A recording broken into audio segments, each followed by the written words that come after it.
शिलाद ऋषि ने भगवान शिव का आराधन किया। प्रतिदिन का उनका नियम था कि वो भगवान शिव का पार्थिव पूजन किया करते थे और भगवान शिव उनकी भक्ति से बहुत प्रसन्न थे महाराज। शिलाद जी को एक ही कष्ट था, इन्हें संतान की मन में कामना थी कि मेरे घर कोई संतान हो, लेकिन मुझे विवाह भी नहीं करना, विवाह करना नहीं और संतान भी मुझे चाहिए।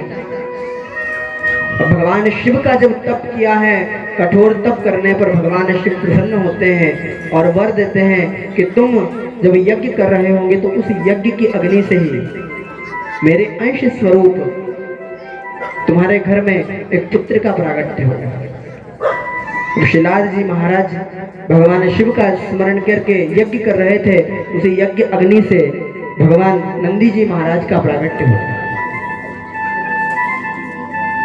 नंदी जी का जब प्रागट्य होता है तो ये नंदी अपने पिता के साथ में निवास करते हैं और पिता और पुत्र दोनों के भीतर इतना प्रगाढ़ प्रेम कि उस प्रेम के वशीभूत होकर के नामकरण तक नहीं किया। शिलाद जी ने नामकरण तक नहीं कर पाए। वहां पर कुछ संतों का, कुछ ऋषियों का आगमन होता है तो स्मरण होता है कि मैंने तो अपने पुत्र का नाम भी नहीं रखा। तुरंत ही उनने पत्रिका आदि दिखाई, समय दिया, चर्चा की। तब समस्त ऋषि विचार करके कहते हैं कि तुम्हारा ये जो पुत्र है इसकी आयु कुछ समय की ही शेष बची है, ये थोड़े ही समय तक जीवित रहेगा, अल्पकाल की इसकी आयु है। जैसे ही सुना तो सुन करके चिंतित हो गए और उन्होंने आज बिस्तर पकड़ लिया, चिंता में टूट गए वो। तब नंदी जी ने पूछा कि पिताजी आप अभी तक स्वस्थ थे, आज अचानक ऐसा क्या हुआ कि आपको इतना कष्ट आ गया कि आप शरीर से खड़े भी नहीं हो पा रहे? बोले आप मुझे कारण तो बताइए। तो शिलाद जी ने पूरा वृत्तांत बतलाया कि तुम्हारी आयु थोड़े ही समय की शेष बची है और कोई भी पिता ये नहीं देख सकता कि उसके सामने, उसकी आंखों के सामने उसके पुत्र की मृत्यु हो।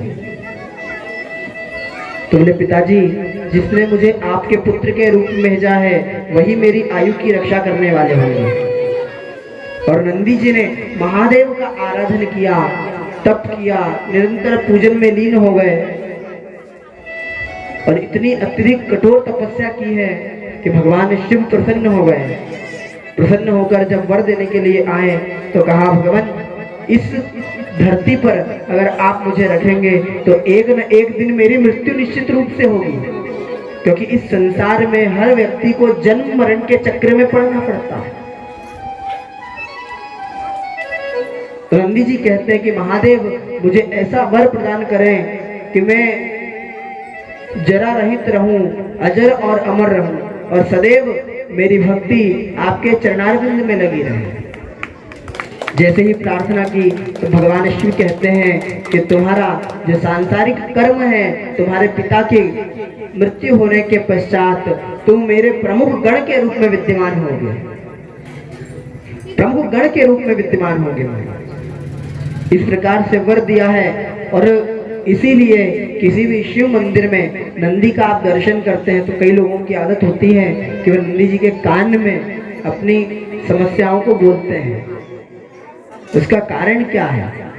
कारण केवल एक ही है कि नंदी जी ने इतनी तपस्या की है, इतना आराधन किया है, भगवान शिव का इतना अनुमोदन किया है कि उनके सबसे करीब में अगर कोई गण है तो वो नंदी जी महाराज जी हैं। नंदी जी उनके सबसे प्रमुख हैं। और नंदी को जब आप कोई बात, अपना कष्ट, अपना दुख बताते हैं तो नंदी जी सबसे पहले भगवान शिव से वो कष्ट बताते हैं, क्योंकि नंदी के जो सींग हैं, जो दो सींग कहे गए हैं, ज्ञान और विवेक के प्रतीक है महाराज। नंदी भी परम विद्वान है क्योंकि शिव के अंश से प्रकट हुए हैं, ज्ञान का भंडार है।